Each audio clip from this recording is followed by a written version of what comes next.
Hello mga ka-cooks! Luto pala tayo ng version ko ng chicken lomi. Unahin natin is, pipituhin muna natin yung mga toppings natin. So yung una is yung squid balls. So prituhin muna natin mga ka-cooks.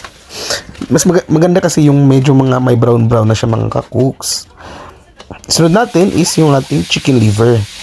So prituhin natin yan at hinahinay lang para hindi madurog mga ka-cooks. Okay na, kunin na natin. Tapos, isunod na natin yung mga aromatics natin. So, ginger, garlic, tsaka onion lang yan mga ka-cook. So, gisahin lang natin yan. Pag okay na, idagdag na natin yung ating chicken. So, yung chicken natin is, titimplahan natin yan ng ground black pepper, tsaka ng asin.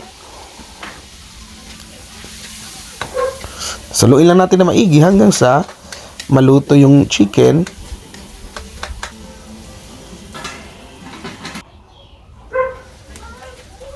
Pag paluto na yung chicken, idagdag na din natin yung ating carrots.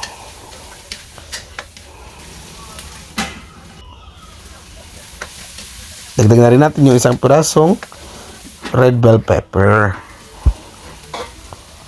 Pag yan ang itsura, pwede natin yung dagdagan ng tubig mga ka-cooks. Pagkulo, lagyan natin yan ng isang pirasong Knorr chicken cubes tapos yung mga toppings na prinito natin kanina.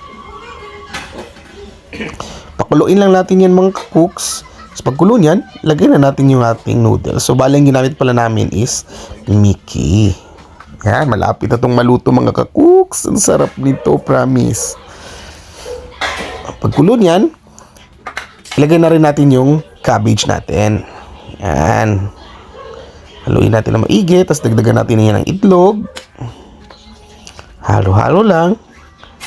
Tapos syempre, lalagyan natin yan ng slurry natin. So, tansya-tansya na lang mga ka-cooks kung gaano kalapot yung gusto nyo sa sabaw. So, cornstarch lang yun na dissolve sa water mga ka-cooks. Tingnan nyo naman. Yan. Ang lapot. Yummy!